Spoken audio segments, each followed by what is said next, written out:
Hello everyone, welcome back to Be Like Christ for our study in Judges chapter 17. We're getting towards the tail end of the book of Judges, and you'll notice that at the top of our PDF, which by the way you can get on our website for free at tobelikechrist.com, we don't have a judge highlighted. We're not going to talk about a judge in chapter 17 or for the next several chapters.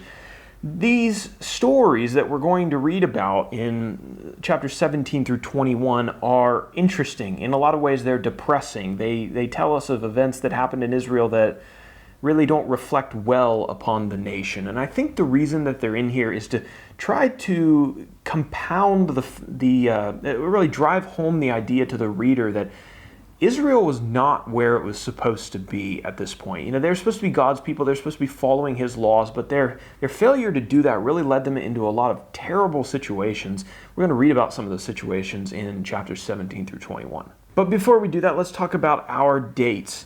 The period of the Judges spanned several hundred years, from approximately 1450 to 1000 BC. Now, we aren't given specific dates or time markers for the events that are recorded in Judges 17. So they fall somewhere within that range, but exactly where, it's hard to identify. Looking at our map now, we're going to be introduced to a new character called Micah, who we'll talk about in a second. But Micah and his mother lived in the hill country of Ephraim, so the territory of Ephraim. And there's also another character, a young Levite, who becomes Micah's priest, and he was originally from Bethlehem. In our character section, we've got two. The first one is Micah. He was a man from Ephraim who created a shrine and appointed his own priest to work in that shrine. Then we're going to talk about a young Levite man. This Levite was hired by Micah to be his priest and to work in his shrine. And this chapter and the next chapter are kind of going to center around these characters. All right, now for chapter 17's outline, we're going to talk about the strange happenings here in verses 1 through 5. Micah builds himself a shrine. So in Ephraim, there was a man named Micah who stole 1,100 pieces of silver from his mother. Okay? Feeling bad about his dishonesty and fearing the curse that he had heard his mother speaking over the thief, he gave the money back.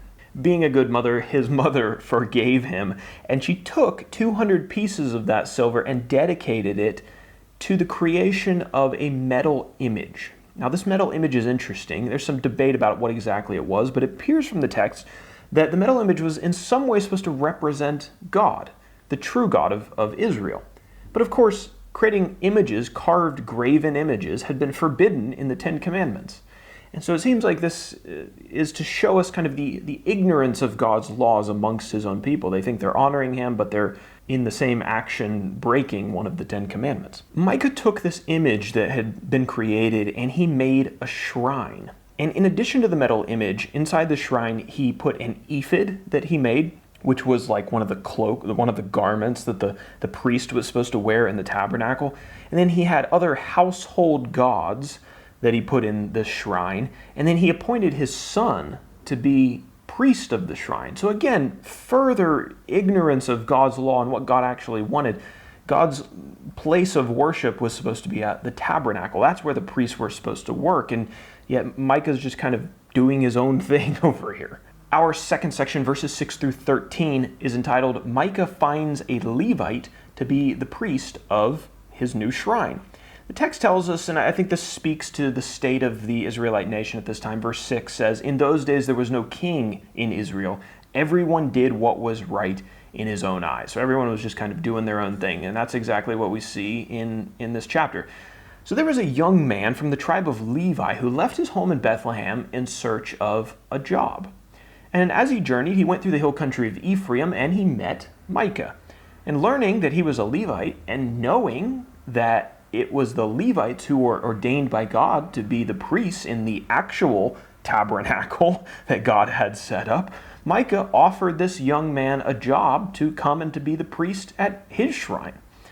So the young man apparently was just as ignorant as Micah was, and he accepted the job. He thought it was great, and the text says that he became like a son to Micah.